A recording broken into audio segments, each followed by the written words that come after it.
Hey everyone, welcome back to another Security Shorts with Scott. Thanks for joining us.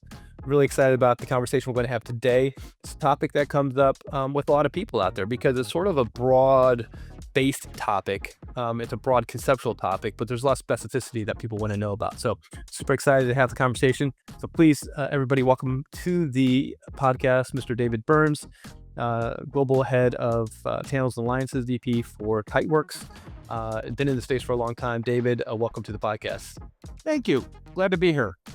So David, as you know, Security Shorts with Scott, obviously we want to get into some specifics around data-centric security, but before we do that, we always start with tell us a little bit about yourself. How'd you get into the space? Have you always been in sales? Is security interesting? Tell us a little bit about how you got here. Yeah, cool. Dave Byrnes. I've been in the InfoSec space for over 30 years. It's a long time. We've seen a lot of changes. And quite frankly, I owe it to a good friend of mine. He was working in technology and we got together and he says, you know what? Learning the technology isn't necessarily complicated. He goes, you have the gift of gab. He goes, I think you'd be a great fit. So let me take you under my wing and teach you the ropes on cybersecurity. That's awesome. I think a lot of us sort of like stumbled into the different roles that we're in just by friends, maybe good or bad influences in our lives. So fantastic. So, Dave, one of the things that comes up a lot, which is this concept of data-centric security. There's a lot of components around, shift left and how do you actually build security into development. Then obviously coming out of that comes this concept of data-centric security and how is data-centric different than standard? Is that IT security? Is it production level security? So why don't you just sort of set the stage or set the context for what should people think about when they hear this term data-centric security? Data-centric security, how I would define that is any vehicle or any access point that has the ability to send or distribute sensitive intelligence, intellectual property, whatever it is, has to be secured. One product will not secure the communication vehicles. Security is absolutely a layered approach from endpoint to server, right, to firewalls, encryption. I mean, it all comes into play and you have to include all of them in an overall security posture and strategy. Awesome. And so when you think about data-centric security, obviously a lot of times people in today's world, they still think, IT security and endpoints and then cloud-based security and production, like, hey, we have a service, a SaaS service, and do we need data-centric security? When you think about data-centric security, do you think of it as two different sort of domains, cloud and IT, or do you think of it sort of together? 100% together, because you're looking at customers' environments are using both cloud, they're using on-prem. It's still a mixed environment, right? And the biggest challenge is having the technology that's securing all of those components. Whether you're using a public cloud, using on-prem, brick and mortar, right? They all need to be secured. I look at it as data in motion, data, overall security of data. Look at a highway. And if you look at the vehicles that are on the highway that have the ability to distribute or solicit data, right? We have to be able to put parameters around that, whether it's a motorcycle, a car, a truck, what have you, is there's not one silver bullet when it comes to security. So approaching that with multiple technologies is a must in these days of age. Got it. And so really at some level, it's more of like a conceptual framework. So a lot of times people want to sort of land on a thing. Oh, MDR is the coolest thing, or hey, cloud-based security and Wiz is super popular. But what you're saying is data-centric security is almost like a framework you need to think about. Are there key components that people need to think about, or ways of maybe a Pareto principle, 80-20, that gets you the biggest bang for your buck? How would you sort of recommend people start thinking or approaching this? Honestly, I think there's a lot of misperceptions out there when it comes to the security structure, if you will, right? There's a lot of point solutions, and all those point solutions are required, right? But it's a matter of choosing which feature functionality is best fitted for the customer's use case. You can't have just one silver bullet, like I said. It's a combination of endpoint, firewalls, right? MDR, SaaS, in the cloud, in public cloud, in private cloud. I mean, all of these customers are using all of these, repositories, if you will, to solicit data. Got it. Okay. And so one of the other things that comes up with data-centric security is the sort of regulatory environment. So, privacy is starting to impact data-centric security. Obviously storage and domicile is impacting it. How do you sort of view the regulatory environment as it impacts data-centric security? Data sovereignty is coming up everywhere. It started over in Europe and it's everywhere. Everyone is focused around data sovereignty. So to your question, is compliancy is one of the biggest drivers that we're seeing out there, right? It would HIPAA with no, the shark with no teeth, any of the P's, PCI, PII, right? Now with the Department of Defense initiative around cyber maturity certification, that's the CMMC model, hundreds of thousands of customers that have relationships with the DoD have to be compliant. And there isn't a book that outlines here, some CMMC compliance, check the box. It's so much different. So Scott, your point about different frameworks, every customer's environment is different.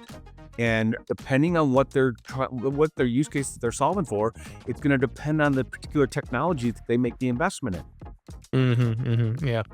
Yeah, I think one of the key aspects, is a lot of customers with whom we speak still think in like a device. They still think of like device-based security or even perimeter-based security. And this whole concept of data-centric security, the reason I think that the proliferation of that is the data goes everywhere. You don't have boundaries the way you used to have it.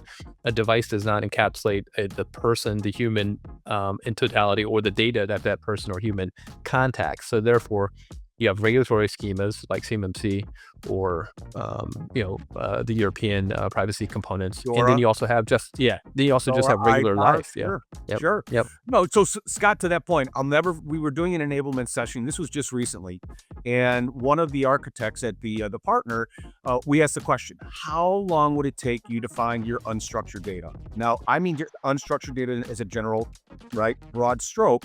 There could be sensitive data, unsensitive data, compliance-driven, uncompliance-driven, but just how long would it take a customer, let's say a small enterprise, to identify their unstructured data? His comment: in eternity. Now think about that, right? So data sovereignty, right? And data-centric is you don't know where your data is and if it is sensitive or not. So you have to put the rules and the policies and the technologies in place to prevent any type of risk leaving the environment. Yeah, makes sense. And so, Dave, as we sort of get to the end here, so if you're a person out there and maybe you're like, okay, maybe I do need to start thinking about security around data a little bit more. Where should they start? How would you recommend for people to get into this concept of saying maybe think a little bit less about firewalls and laptops and a little bit more about securing your data? How would you recommend that they get started in this process? Yeah, so Scott, that's a great question. In my experience, I've been in channel sales for many, many years, is lean into a trusted advisor. It could be any of the traditional resellers, or who do you typically go into for technical advice, right? It might not necessarily be the reseller. It could be a global system integrator. It could be a managed service provider, but lean into them and don't just take their suggestion.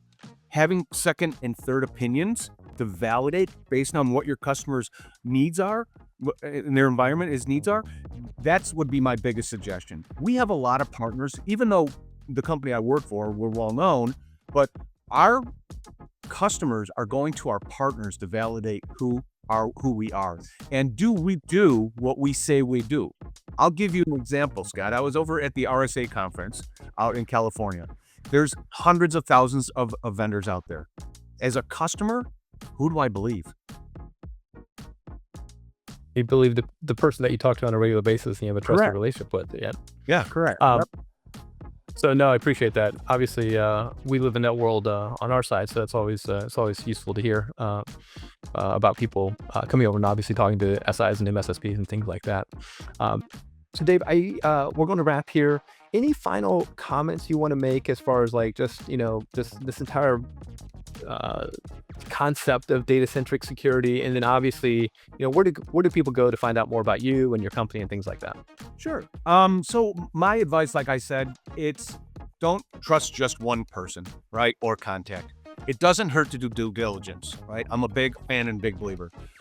Technology, risks, compliance are not going to lessen. They're only going to continue to grow. So don't feel that you're buying an endpoint or a firewall, you're good for 10 years.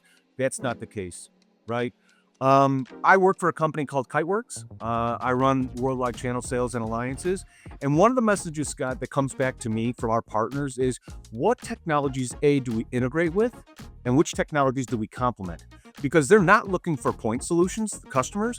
They're looking for an ecosystem of technology that can not disparate technology, but communicate with one another so that that whole secure platform approach, if you will, could be multiple products. And those multiple products could change on an annual every 3 years or so. So always be on the horizon for looking and taking in new suggestions, new I love technologies, it. I love it. and try to stay ahead of the Dave, crimes. as always, I would like to say this to all my guests. Thank you for joining. Really appreciate it. Everybody has such great insights into these specific topics, and really appreciate the fact that you live and breathe this on a daily basis. So, as always, to everybody out there who's tuning in, thank you for joining Security Shorts with Scott.